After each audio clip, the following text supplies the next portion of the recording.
We all know that the post-exertional malaise is one of the key cardinal symptoms of ME/CFS, and maybe something more specific for ME/CFS when you consider the other symptoms. So I will present you what we have done so far to try to understand post-exertional malaise and if we can find some useful biomarker for clinicians and patients. So here are my disclosure. So, you know what? On YouTube, you can slow down and see the slide correctly, okay? So I'm not going to add, it's the same than the previous one. So I would like to talk today about the development of a molecular diagnostic / prognostic test for ME/CFS, and how can we address ME/CFS clinical heterogeneity. How important probably are the provocation studies with or without post-exertional malaise induction, and also some considerations around the use of digital biomarker to have more objective data, especially for longitudinal studies. So we rely maybe too heavy on questionnaires, but those questionnaires have a lot of limitations. And eventually, I think the future will be toward the use of some digital biomarkers.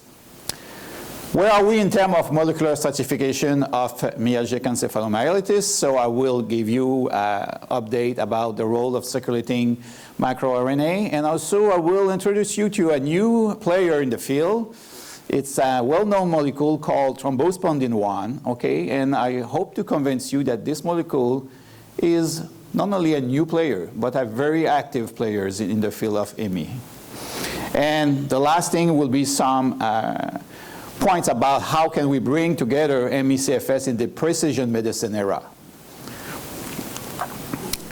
So the current challenges is how can we integrate all those multi-omics data? Okay, the number will increase.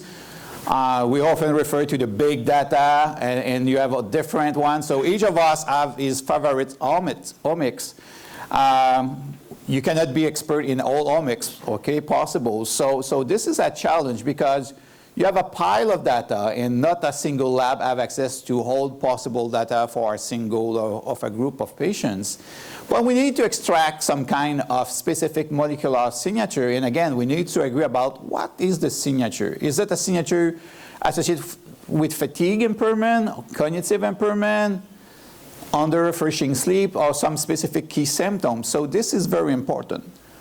Equally important, we can figure out a lot, hundreds, if not 1,000 of potential biomarkers, but can we understand, is it a way to have a more comprehensive understanding of ME/CFS etiology, pathophysiology, and can we find actionable therapeutic target?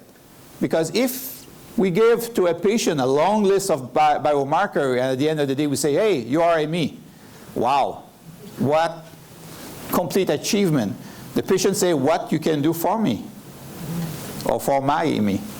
So this is very important, so to figure out, can we change something? So, and of course, the first person, the first champion that can help researchers and clinicians are the patients, because you are the top expert on your disease. And I truly believe that.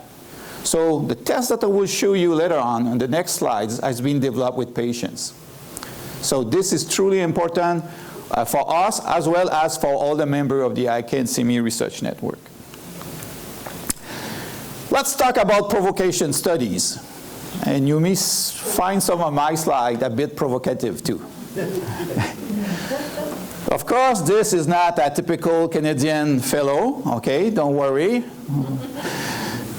But because I'm working in a pediatric hospital, sometimes I use cartoons. So you know better than me that ME is very stressful for the patient, not knowing exactly what is causing the disease, not knowing what will happen to you now and in the upcoming weeks and future, and we need to figure out something, okay? So, and this is where I bring the stress test. Why do we need a stress test is because you guys, I'm speaking to the patient now, you guys are coming with different colors, different flavors. You are highly, clinically speaking, heterogeneous. So we need to further define, are we dealing with a single group of individual or some subgroups, or are we dealing with a spectrum? And to address that, I need to balance each individual, because all the individual, even if you use the Canadian consensus criteria, it's very difficult to assess patients having less than 5 years illness duration with patients suffering for the last 20 years and up. Some of our patients in our cohorts are taking up to 9 different drugs. So how can I control for all these aspects? We are talking for the metabolic expert about the controlling for the diet.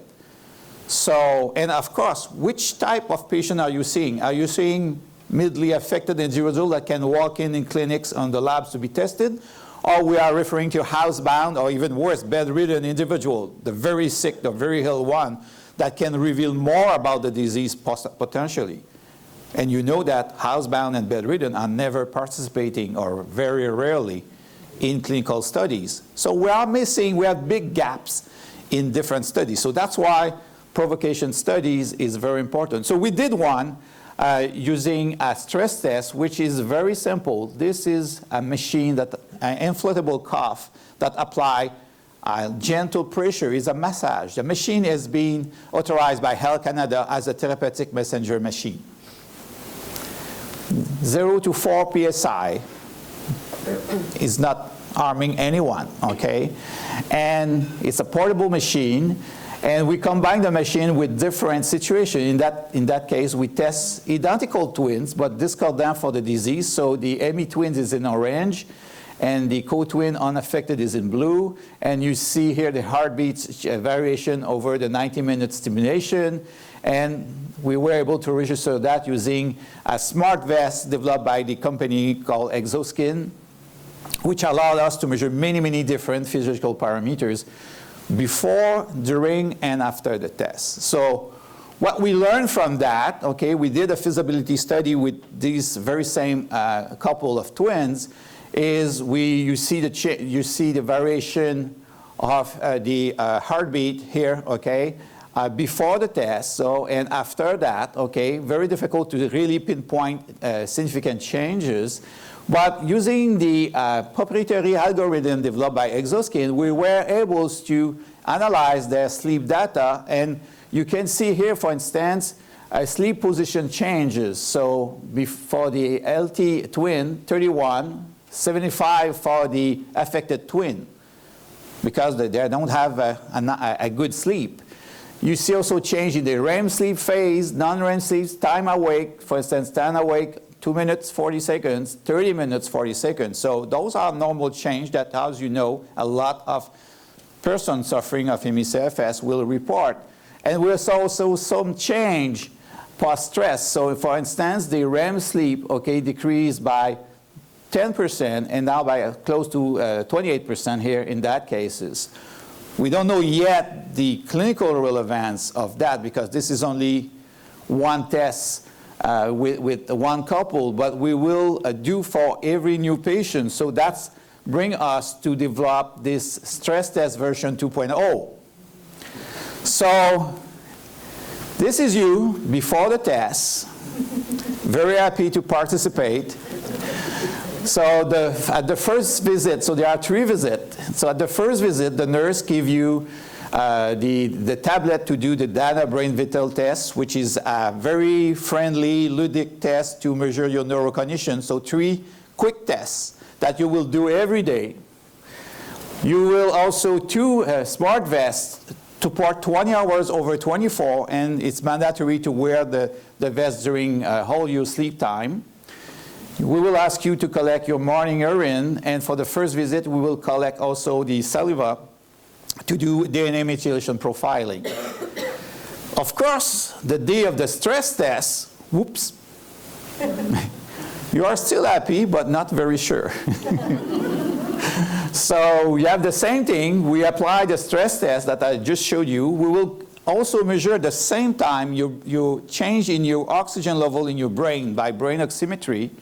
by applying 2 frontal electrodes that convert your EEG signals in a way that developed by the Italian company Massimo. Oops, Italian company. Maybe not a good term. So, but the electrodes are okay. So they are sterile and there is no issue here. And we are taking, we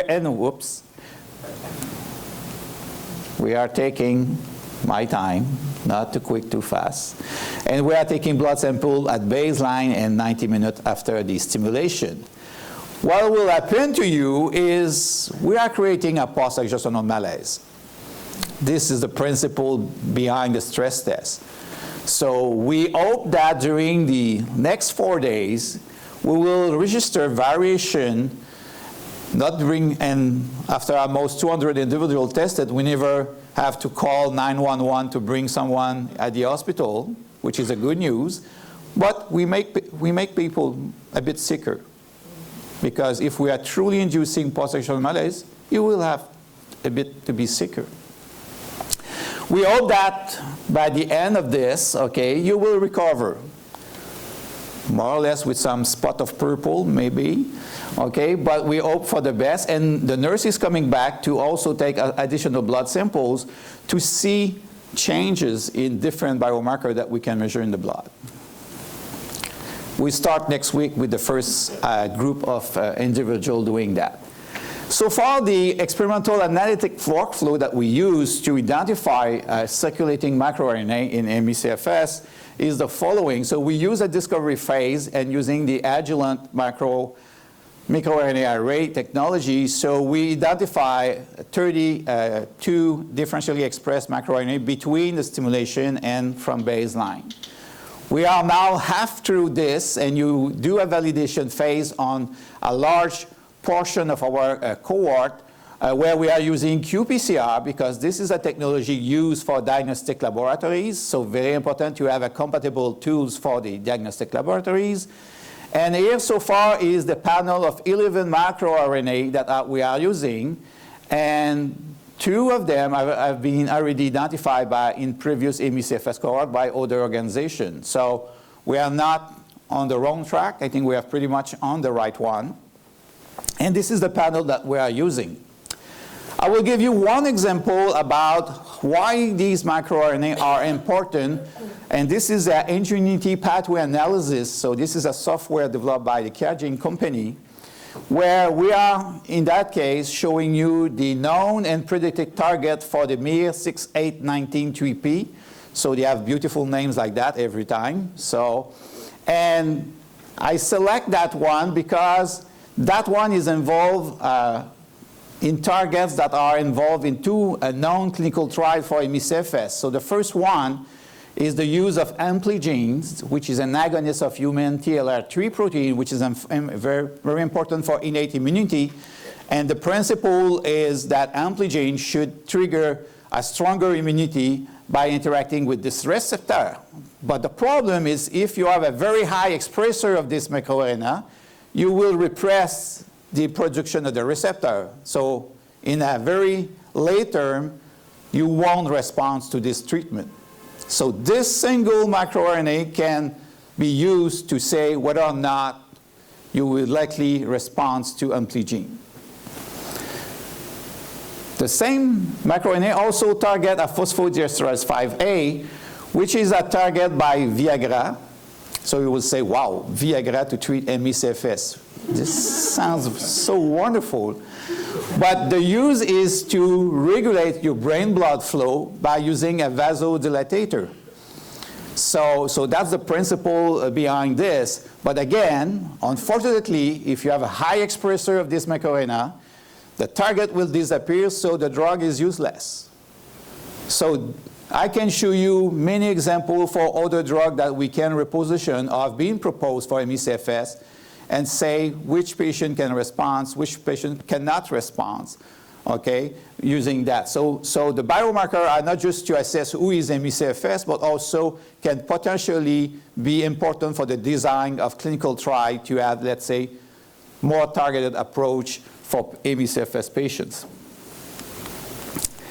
So using the ROC curve, we measure different ways, whether that having a panel of 11 microRNA is predictive enough. So in these testing data, using the delta CT, so this is the comparison of the expression after 90-minute stimulation minus what we already got in terms of expression at baseline, we end up with a pretty good ROC curve with around of the curve around 0.86.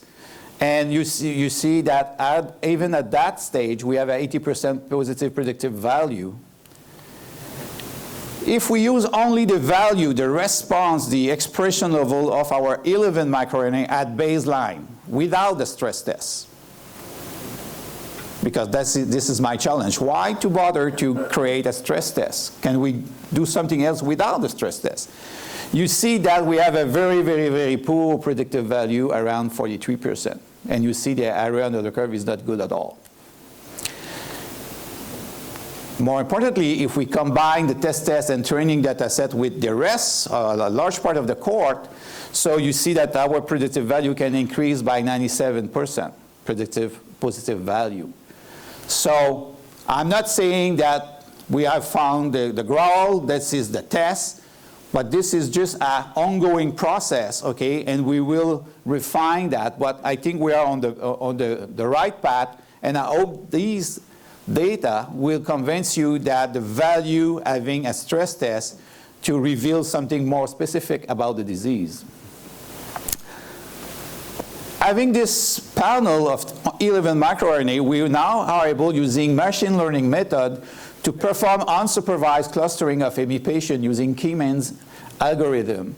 So we are teaching the machine how to read these 11 microRNA to select, and the machine tells us, oh, in fact, when I look at the behavior of each patient in terms of their relative expression for each of the microRNA that you are selecting, I'm seeing 3 clusters. So we are not deciding. This is the machine that is deciding.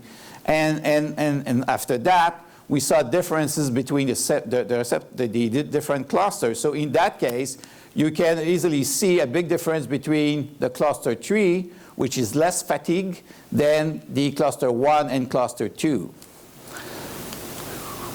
We develop additional alternatives. So we are permutating the different microRNA to see 11 seems better than 8, but it's not necessarily true. So by selecting 8 of the 11 microRNA, we generate additional ROC curves. You see that one is almost perfect. Okay, seems to be too good to be true.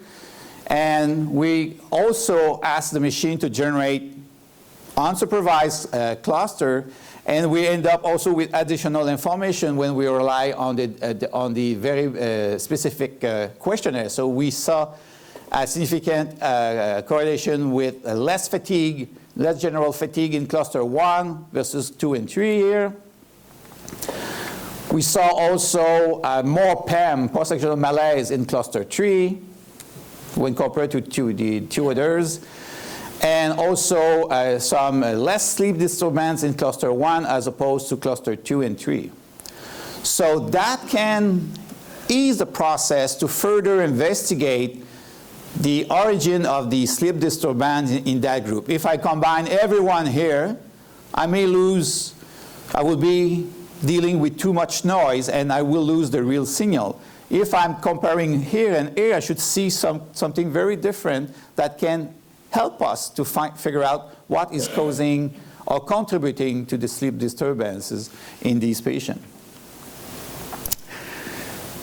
Using the same system of clustering based on the molecular stratification using the microRNA, we look about every other biomarker that we have in the lab. And one of them is thrombospondin 1, TSP1 in short, and we saw changes in the variation in the plasma level of TSP1 after 90-minute stimulation versus baseline. So this is the same principle. So you see the 3 clusters behave completely different, so which means that these patients in this cluster 3 start with a very low expression of thrombospondin, but the stress test induces a rapid increase after 90 minutes. And on the opposite, cluster 2 is the one that starts with high baseline value, and the stress test allow a severe decline this. So what is the meaning for that? Besides that TSP1 seems to be a funny name. It's like a motor oil or something like that, so, which is not true.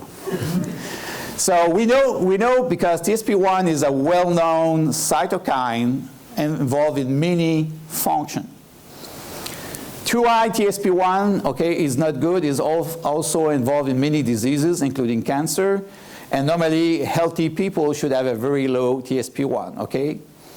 So there's a homeostatic balance, and we know that this molecule interact with CD47, CD36, some integrins, alpha-2 delta 1 receptor in the brain, so many possible. So what we think is that molecule can be part of what is causing brain fog. I induce a post-exertional malaise, and amongst the symptoms reported by patients in that cluster is specifically brain fog, as opposed to the two other cluster. Why? Because TSP1 is known as an anti-angiogenic factor, so it will contribute to the vasoconstriction. If you look in the literature, we are talking about vasoconstriction of small vessel, but here we are talking with huge difference. Normally, a healthy individual should have less than 500 nanogram per milliliter of TSP1. Here we have patients having 17,000 nanogram per milliliter. So not only small vessel will be vasoconstricted, the big one too, and we predict that we will have some brain blood flow alteration in those patients. That's why we want to measure brain oximetry changes, because during the stress test, if you go low and you go high, your oxygen level in your brain will drop, and we will capture that in real time. At the opposite, what happens if you start high and you decline suddenly? You will develop orthostatic intolerance, possibly, and some of them will develop even a POTS, because following this induced hypotension, your heartbeat will increase to try to compensate. All the patients tested so far, we have 13 patients with orthostatic intolerance, are all of them in here. None here and none here. So I'm not saying that we solve orthostatic intolerance, but I think we have a quite interesting lead molecules to follow, and we can interact and block one of these receptors that can ease or alleviate some of these symptoms.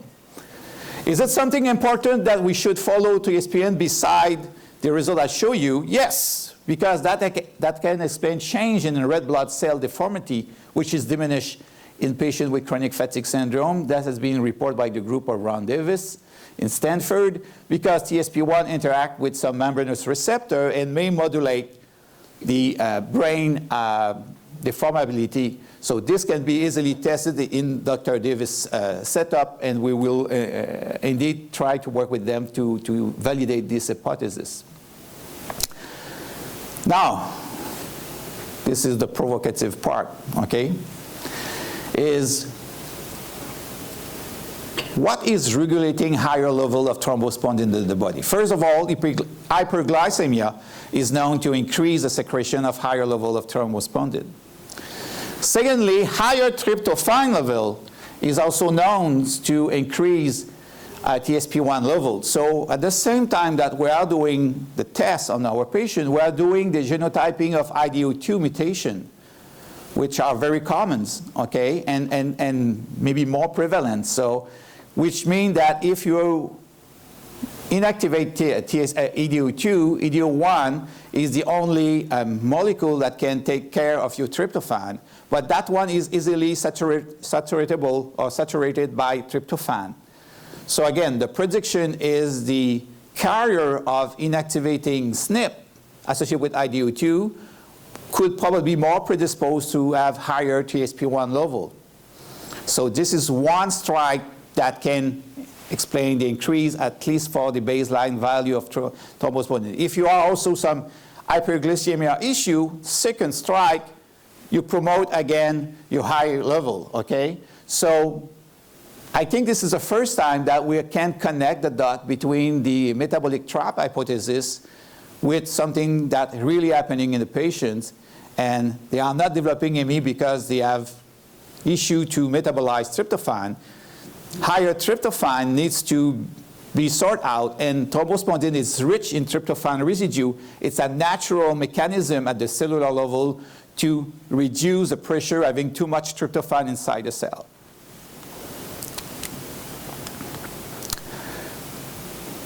Recently, I got this result a few weeks ago. We challenged about what thrombospondin can do in your body. So we apply purified recombinant thrombospondin on a cell line, okay? In fact, this is true for any cell line possible, okay? So in that case, we use a lipophosphatic acid receptor as an example, okay? And you see the normal curve. So in y-axis, this is the resistance in ohms, so we are measuring the bioimpedance of the cells. So this is a machine that is designed for cell sealing. And we apply higher concentration. You see a normal response. But if we combine or pre-treat with different dose of recombinant thrombospondin, we abrogate this response. So to cut the chase here, because they have about 800 different GPCR, I won't show you all of them because I cannot test all of them. We use mastoperan 7, which is a drug that directly activates G-alpha inhibitory protein. So all G-alpha protein are activated by mastoperan, but again, if we incubate the cells with thrombospondin, you see that higher is the thrombospondin level, is more profound is the GI signaling dysfunction or inhibition. Now, if you listen carefully, Dr. Kerr's presentation about his favorite receptor is one coupled to GI protein. So this receptor will be, or signaling of this receptor will be defective in presence of higher thrombospondin. So everything that his molecule is doing in terms of protection against virus or bacterial infection and so on, will be blocked or reduced in presence of higher concentration of thrombospondin. So thrombospondin has not only a role in the vascular system, at the cerebral system with brain fog, but also can have an impact, major impact on immunity as well. So this is our lead molecule, and I think we can do something. So now in conclusion, because you have heard this week a lot of new molecules, even worse in my case, with microRNA, thrombospondin things. So how clinician will explain that to the patients? Okay, so I use this cartoon that I modify a bit, or say, oh, I'm afraid you are suffering from an increase of mere 486 expression and aberrant DNA methylation profile. Oh, by the way, did I mention that your blood TSP1 is also elevated? So you see the face of the patient, okay? So first of all, I would like to see a clinician saying that to a patient. That would be at first. But nevertheless, we need to shift and eventually think about it that it's not just a biomarker discovery phase. We need to translate something that will make sense to people living with ME/CFS, and also bring on board clinicians to how can I will deal to explain all this molecular stuff. So this is not an easy task. So in summary, I think we are, and when I say we, it's not me, but it's all the researchers and clinicians in the field. We are truly in a hot pursuit for a diagnostic test and therapeutic option. So I think we are very close to really identify where you are in terms of progression of your disease. The 11 microRNA can perfectly blindly make a call who is immune versus who is a control. We can develop a better stratification, okay, and get more insight about the cause and key of the key symptom. Some of the microRNA can predict the response to different therapeutics and maybe the new one. So I think this is very important for the development of clinical trial to avoid failure. And eventually, by selecting some molecule that won't not only act as a biomarker, but can be an actionable therapeutic target, we can reduce some of the key symptoms. If we can fully alleviate your symptom of brain fog, reduce your fatigue, okay, some patient can start again to work, can start to have some kind of quality of life, even if we are not curing in the next 5 years ME/CFS, that will be a giant step, okay, for the field. And I hope that we all together will converge and work together for that. So finally, I would like to acknowledge in particular the participant, okay, and their family for their contribution to this study, as well as the different ME/CFS association in Quebec and across Canada that for their kind assistance and support, and the one that doing the job. So I'm the one presenting, but I have bees in the lab still working, okay, and they're working very hard, so very talented people. So outstanding clinical nurse that are going at home for about 85% of the case that we are testing. They are doing a wonderful job, and also my key collaborator for the bioinformatics aspect. Thank you very much.